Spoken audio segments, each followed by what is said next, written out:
এজাহারে এই আসামিদের কারো নাম নাই, কোনো সাক্ষীর মাধ্যমে জেনেছেন, কিভাবে জেনেছেন, একদম কোনো কিছুই নাই। ফ্রেশ একটা রিমান্ডের আবেদন ছাড়া কোনো কিছুই না। এই রিমান্ড অত্যন্ত নিয়ম বহির্ভূত হয়েছে এবং আসামিরা ন্যায় বিচার থেকে বঞ্চিত হয়েছেন। 8 জনেরই প্রত্যেককে 10 দিনের জন্য রিমান্ড চেয়েছিল তদন্তকারী কর্মকর্তা। আজকে এই মামলায় গ্রেপ্তার দেখিয়েছেন এবং একই কোর্টে আজকে রিমান্ড বিষয়ে শুনানি হয়েছে। আমরা বলেছি যে এজাহারে এই আসামিদের কারো নাম নাই এবং তদন্তকারী কর্মকর্তা যে ফরওয়ার্ডিংয়ে রিমান্ড চেয়েছেন এইখানে কোথাও বলেন নাই যে যেহেতু আসামিদের নামে যায় নাই, কোনো সাক্ষীর মাধ্যমে জেনেছেন, কিভাবে জেনেছেন, একদম কোনো কিছুই নাই। ফ্রেশ একটা রিমান্ডের আবেদন ছাড়া কোনো কিছুই না।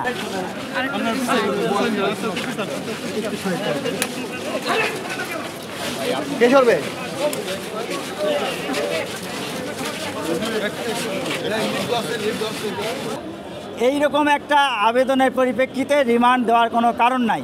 তাছাড়া বর্তমান যুগে ভিডিও ফুটেজ অথবা কোনো মোবাইলের ডাটা সংগ্রহ করে কোনো স্থিরচিত্র কোনো কিছুই নাই।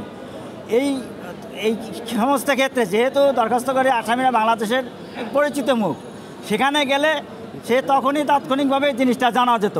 কিন্তু দুর্ভাগ্য বিষয় যে বিজ্ঞ আদালত আমাদের বিষয়টি বিবেচনা নেন নাই। এমনকি একজন রানিং মহামান্য হাইকোর্টের সিটিং জাজ, তিনার ছেলে এখানে গ্রেপ্তার হয়েছেন এবং তাকেও একই সাথে সকল আসামিকে 5 দিন রিমান্ড দিয়েছেন। এবং অনেক আসামিরা ইতিপূর্বে জানিয়েছিল যে তাদেরকে শারীরিকভাবে নাজেহাল করা হচ্ছে। আমরাও সেটা বিজ্ঞ আদালতকে বলেছি যে ভবিষ্যতে যাতে এটা না হয় সে বিষয়টি আপনার আদেশে রাখবেন।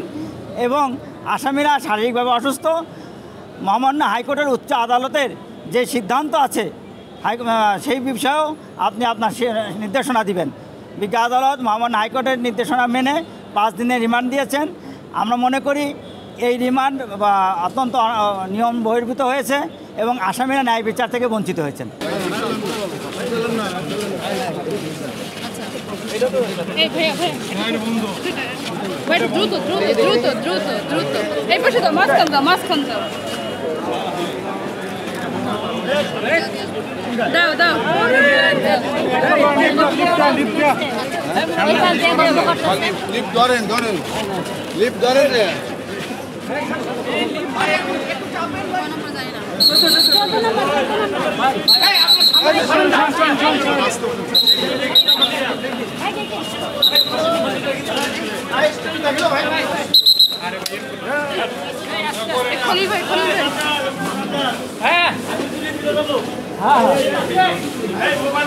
মোবাইল